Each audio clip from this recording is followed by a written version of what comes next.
কয়েকদিন যাবৎ দেখতেছি মোবাইল ওপেন করা মানেই মেও, ওপেন করাই মানে মেও মেও মেও মেও। কিসের মেও? এখন কোনো মেও নাই, কোনো মেয়র নাই। Without mayor, no need mayor. এই মেও মেও করতে করতে করতে করতে শেষ। এখন পকেট বাড়ি করার জন্য সাপোর্টার কিছু লয়ে লইছে, বাস মেয়র ছাড়া আমরা এখানে কাজ সম্পূর্ণ করতে পারতাছি না। এখন মেয়র লাগবো। এতদিন কি করছিল? মেয়র ছাড়া কেমনে চলছে? আগে নির্বাচন যদি সুস্থই না হয়ে থাকে বা নির্বাচন সঠিকভাবে হয় নাই, এই চিন্তাধারা আওয়ামী লীগও বুঝতে পারছে, বিএনপিও মনে করছে, জামাতও মনে করছে, আর অন্যান্য দল যারা ছিল তারাও মনে করছে। তারা সবাই জানে যে নির্বাচন সঠিকভাবে হয় নাই। আওয়ামী লীগ সরকার যত দিন ক্ষমতায় ছিল কোনো নির্বাচন হয় নাই। যেহেতু নির্বাচনই হয় নাই, তাইলে এখানে কোন ভরসায়, কার ভরসায় আমি আশা করতে পারি যে না নির্বাচন সুস্থ হইলে বিএনপি ইশরাকের দল জিততে পারতো? কে বলছে? কে বলছে? অন্য দলও তো হইতে পারতো। যদি সুস্থ নির্বাচন হয়, সুস্থ নির্বাচন হইলে অন্য দলও তো জিততে পারতো।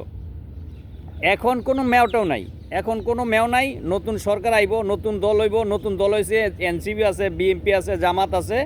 এখন নির্বাচন হইব, নির্বাচনে প্রতিদ্বন্দ্বিতা করার পরে যে পাস করব সেই মেয়র, যে পাস করব সেই মেয়র। এখন এটা না বললে মানে আগের দিনের যেই ভোট গেছে গা, এখন চিন্তা ভাবনা করতেছে, এখন মনে করতেছে যদি যেরকম লক্ষণ দেখতেছি বিএনপির তো এখন আর কেউই গণ্য করে না। বিএনপির সবাই মনে করে চাঁদাবাজ, বিএনপির মনে করে সবাই চাঁদাবাজ। এই জন্যে আগ থাকতে মেয়রের পদটা যদি আমি লয়ে নিতে পারি, যদি মেয়রটা আমি হয়ে যেতে পারি, তাহলে দেখা গেছে পরবর্তী যেই কর্মসূচিগুলো আইব, যেই ইলেকশনটা হইব, তখন আমার অধীনে থাকিয়া আমি এখানে বিএনপির প্রতিষ্ঠা করতে পারবো। সেই সোলাকালা খাওয়ার সময় মামা বাগনা শেষ, সেই সময় শেষ। এখন বাহুবলে চলতে হইব। তুমি এখন বাহুবলে চলবো। সামনে নির্বাচন হইব, এনসিপি থাকবো, বিএনপি থাকবো, জামাত থাকবো, আরও অন্যান্য দল যদি থাকে ওই দলে নির্বাচন হইব।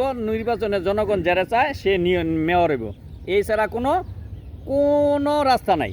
আপনি রাস্তা অবরোধ করেন, রাস্তা বন্ধ করেন, জনগণের কষ্ট দেন, যেইটা মনে এটা করেন, করে দেন, কোনো লাভ নাই। কোনো মেয়রও নাই, কোনো মেয় নাই। ইনকিলাব জিন্দাবাদ।